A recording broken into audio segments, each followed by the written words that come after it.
సుమారు 450 సంవత్సరాల క్రితం ఆలయం అన్నమాట. ఓకే. ఇది గర్భిదాస్ బాబాజీ గారు అనే మా తాతగారు ఓకే. ఒరిస్సా రాష్ట్రంలో ఉండేవారు. ఓకే. ఆయన శిశు బృందం వేసుకుని విహారయాత్ర చేశారు.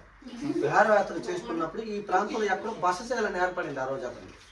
గర్భిదాస్ బాబాజీ అనే అతను శిశు బృందంతో యాత్ర చేసినప్పుడు పరమేశ్వరుడు స్వయంగా అతనికి స్వప్నంలో కనిపించి, నేను ఇక్కడ పుట్టి ఉన్నాను, కాశీ సొరంగ మార్గం కూడా ఉంది, నువ్వు ఆజాన బ్రహ్మచారుడు కాబట్టి నాకు నువ్వు సేవలు చేయడానికి అర్హుడు అని చెప్పి భగవంతుడు మాయమైపోయాడు. ఈయన శిశు బృందం వేసుకొని ఈ ప్రాంతం మొత్తం వెతికి చూశారట. వెతికి చూసరికి అప్పటికి ఈ శిల లేదట. ఇది ఏదో ఆ కొండ పైన ఎక్కడో ఉంది ఈ కొండ, ఈ శిల. సొరంగ మార్గం ఇలాగ ఉండేది. ఇది ఇలాగ ఉండేదట సొరంగ మార్గం. ఈ లింగం ప్రతిరోజు తెల్లవారుజామున 3:05 తర్వాత బ్రహ్మకాలం వస్తున్నప్పుడు ఆయన ఈ పీఠం మీదకి ఇక్కడికి వచ్చేవారట. ఆ మంత్రదండం పట్టుకొని ఇక్కడ తపస్సు చేసేవారు. శరీరాన్ని పూర్తిగా విడిచిపెట్టేసట ఆత్మశక్తి ద్వారా కాశీకి సొరంగ మార్గం నుండి వెళ్ళి అక్కడ నుండి గంగాజలం తీసుకొచ్చి ఈ లింగాన్ని తెల్లవారి 6 గంటలకి జలాభిషేకం చేస్తుండేవారు. అలాగా చేస్తూ చేస్తూ కొన్నేళ్ళు చేసిన తర్వాత హఠాత్తుగా పెద్ద పెద్ద శబ్దాలు వస్తున్నాయట. ఏటా శబ్దాలు వస్తున్నాయని ఈయన తపోశక్తి ద్వారా కొండపైకి చూశారట. చూసేసరికి ఈ ఏకశిల రాయ పైనుండి దొర్లుకుంటూ వస్తుంది. లింగం మీద ఎక్కడ పడిపోద్దామని ఆయన అటొక్కాలు ఇటొక్కాలు వేసి ఒంగోలు అడ్డుకున్నారట తపోశక్తి ద్వారా.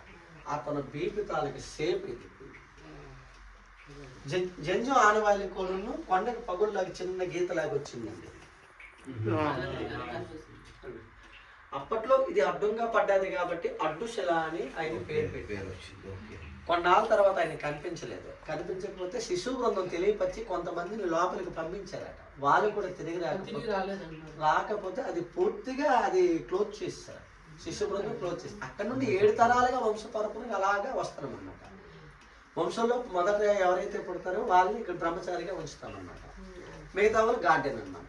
అలాగనమాట. ఒకరు బ్రహ్మచారి ఉండి మిగతా అంతా గార్డెన్ గా కొనసాగుతున్నాం. 7 తరాలుగా అలాగా వస్తుందన్నమాట. ఈ పరమేశ్వర దగ్గర నంది చెవులను ఏమని చెప్పుకునే దర్శనానికి వస్తే మీ కోరికలు ఏమైనా సరే అవి తప్పకుండా 6 మాసాల లోపు అది భగవంతుడు తీర్చేస్తారు. అది మీ మంచి కోరిక అయితే 6 మాసాల్లో మళ్ళీ చెప్పుకోదు. అది ఇంకోటి చెప్పకూడదు. మళ్ళీ ఇక్కడికి వచ్చి మాకు ఇలా జరిగిందని చెప్పాలి. ఎందుకంటే ప్రతి ప్రాసెస్ ఉంటుంది. అందువల్ల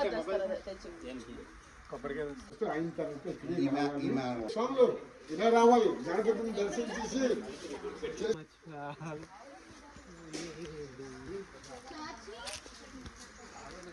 చుట్కీ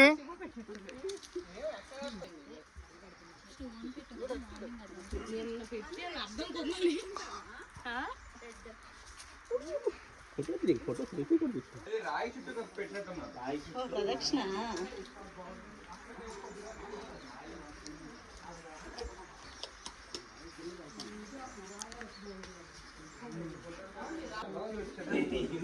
ఇప్పుడు ఫిక్స్ అయింది.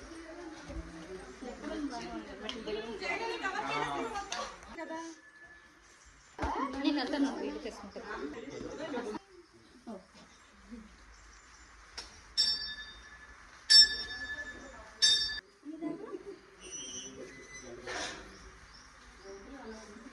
కాలభైరవ స్వామి.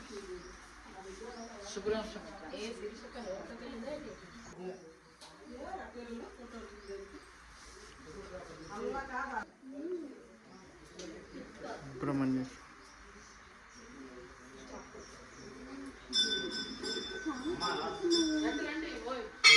శ్రీ విశాలాక్షి దేవి.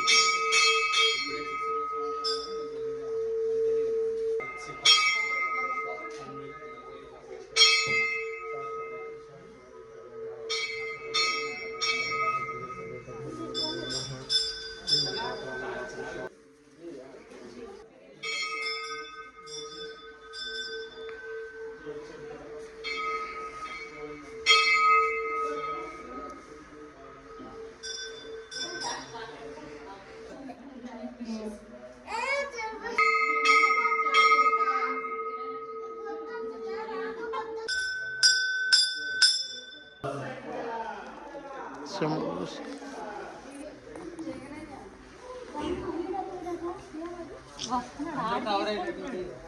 గైస్ మా వాళ్ళు ఏ పడితే మాట్లాడతారు, పట్టించుకోకండి. అవన్నీ మ్యూట్లో పెట్టాయని శ్రీ కాశీ విశ్వేశ్వర స్వామి దేవుడు.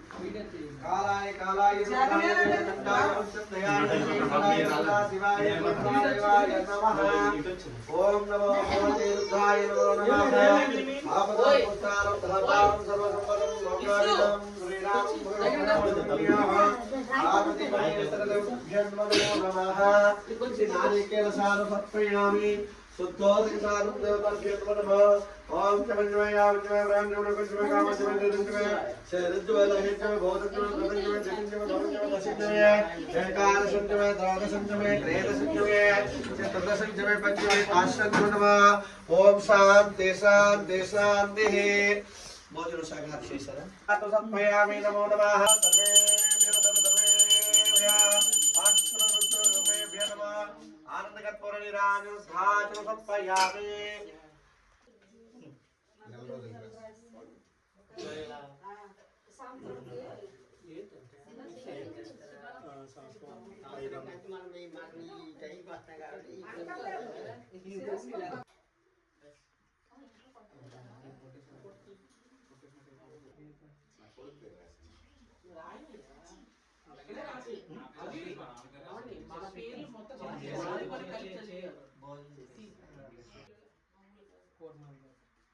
ఫోన్ నెంబర్ అవసరం లేదు కదా. సంవత్సరానికి 5 ఉండాలి. సంవత్సరం పూజిస్తుండాలి.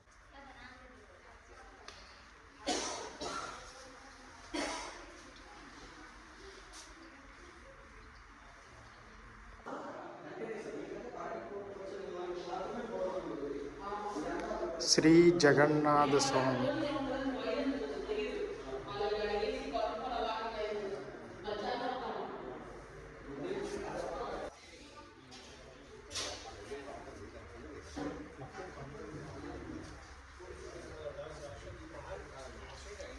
విజయలక్ష్మి.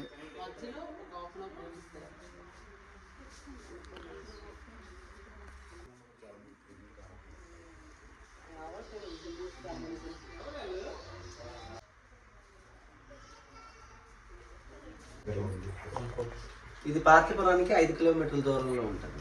ఓకే. రైల్వే ఇది కూడా ఉందండి దగ్గరలో 5 కిలోమీటర్ పార్తీపురం ఉంది.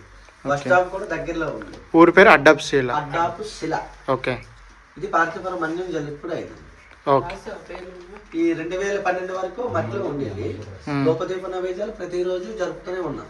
తర్వాత 2012 నుండి ఒక కమిటీ ఏర్పడింది. ఓకే. ఆ కమిటీ ఏర్పడి ఇది ఏదైనా డెవలప్ చేద్దాం అనేసి అన్నారు. ఎండోమెంట్ అండర్ లో ఉంది ఇప్పుడు ఆలయం ప్రెజెంట్ అయితే.